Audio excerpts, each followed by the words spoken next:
In the early morning of June the 6th, the disturbing news started to pour in from the Kherson region of Ukraine. Footages of a massive breakthrough in Nova Kakhovka Dam flooded social media. At first, it was denied by the Russian occupational administration, who controlled the dam.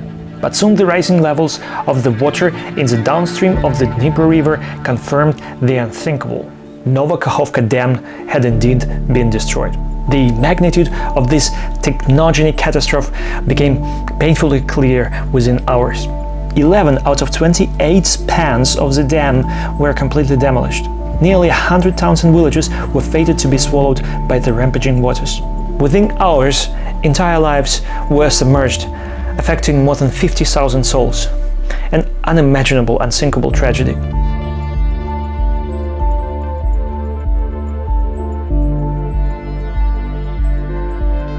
Сейчас Андрюха спасет ее.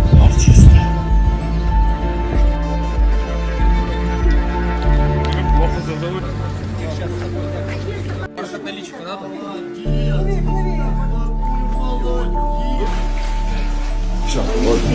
Оп. Вот так. Отлично. Она вылазит на быстрее, да. Погнали.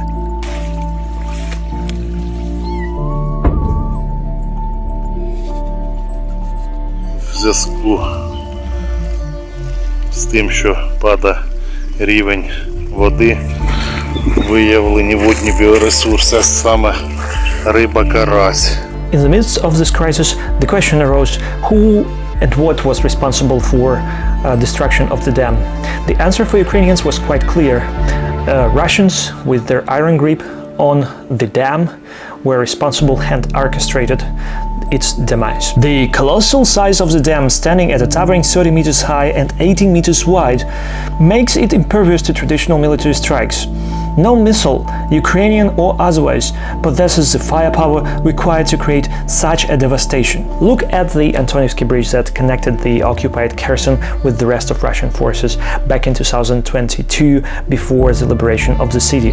Despite enduring months of bombardments, it stood firm until its eventual demise at the hands of retreating Russians.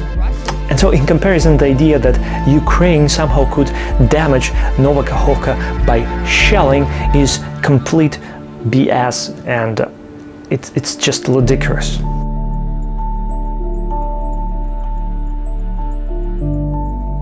However, the global media decided to present another narrative.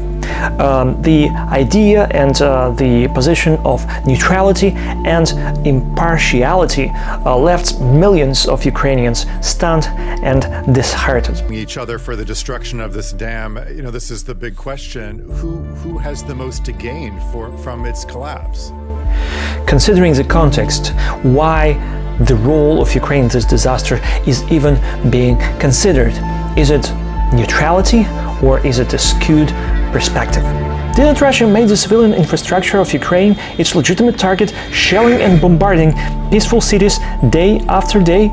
Since the beginning of war, Russia fired more than 5,000 missiles on Ukraine, killing thousands of civilians across the country. But yeah, it's absolutely not clear who blown the dam. Russians, who came to this country to kill and ravage, or Ukrainians, who by doing this would jeopardize the future of its own country. That's a real brain teaser, you know. I have to be honest with you, the approach of respectable media of staying above the situation and trying to use impartial lenses in depicting situation in Ukraine is very offensive to us Ukrainians, primarily because quite often, more often than not, it led to wrong depiction of Ukrainians in this conflict. In 2014, the world media reported that some people in military uniform without insignia are taking administration buildings in Crimea. Russians say it's Ukrainian insurgents, and Ukrainians say it's Russian troops.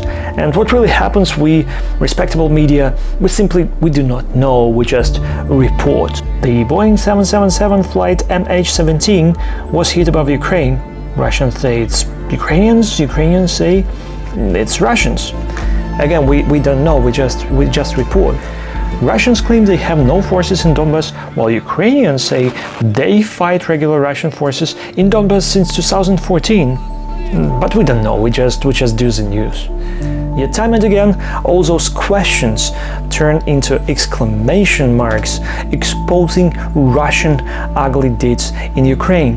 But here is the thing, truth always finds a way of revealing itself. Medals were awarded to the Russian military personnel for capturing Crimea, and the painstaking prosecution process in the Netherlands uncovered the names of those responsible for shooting down MH17 from the Russian side.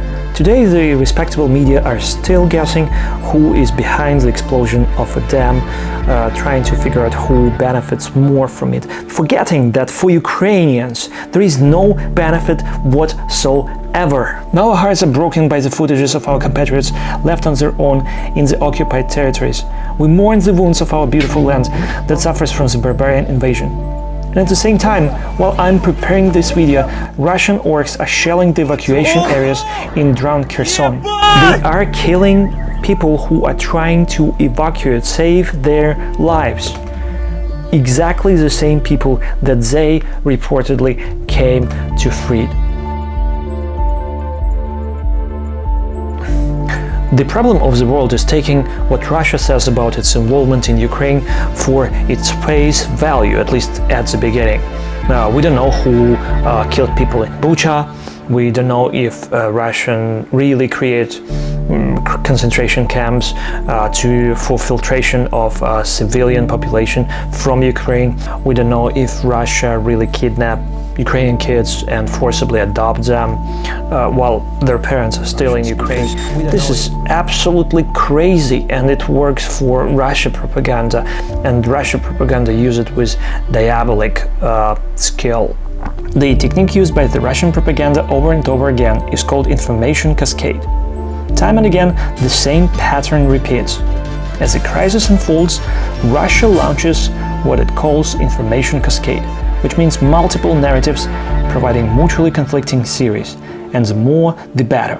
Malaysian Airlines flight MH17 shot in Ukraine provides a good example of such a cascade.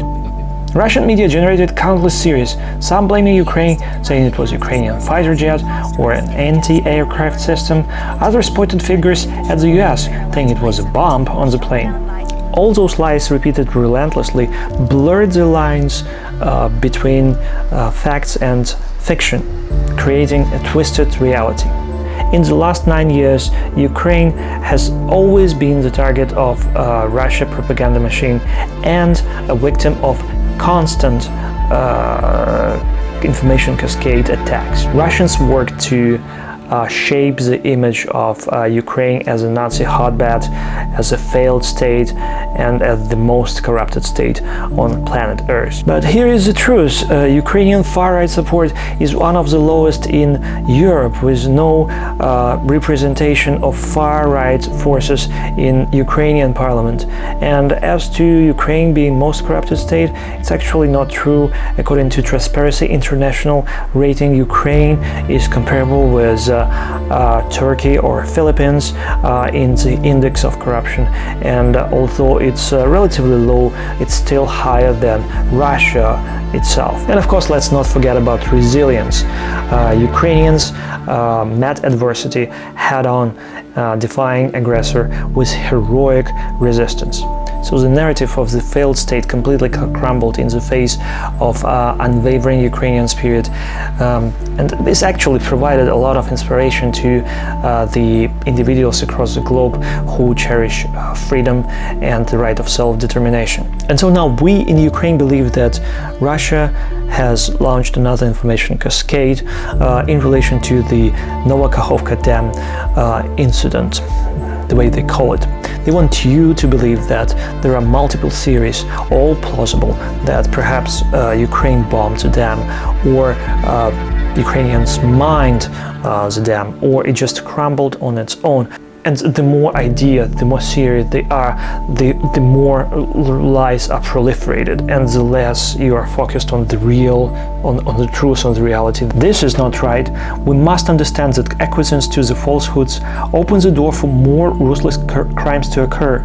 If Russia is not held accountable for this full-scale ecocide, for attacking critical infrastructure, which is equivalent to the use of weapons of mass destruction, the world itself is in grave danger. President Zelensky warning in October 2022 about the mining of Nova Kakhovka Dam and his subsequent statement about the Zaporizhzhia nuclear power plant being mined in November 2022 by Russians leave no room for ambiguity anymore. Russia poses a real danger, utilizing acts of terror against innocent civilians. The world must react and demand that the Zaporizhzhia nuclear plant be placed under the control of international peacekeepers and the International Atomic Energy Agency. The time to act is now. All of us, including myself, including you, are responsible for the world we live in. We all should stay united against the forces of deception and aggression. Let our voices to be heard, demanding justice and securing better future for both the world and Ukraine. Please consider hitting the like, sharing this video, and let's stay together for a better future and for better tomorrow. Thanks for supporting. Peace to Ukraine, victory to Ukraine, and see you next time. While the Ukrainian military is optimistic, the people of Kherson are suffering. First came the occupation, then the daily shelling, now the flood. Russia seems to have a special hatred for this region, risking the lives of hundreds of thousands of civilians to slow down the anticipated Ukrainian counteroffensive. But after 16 months of terror, the locals here are tough as nails.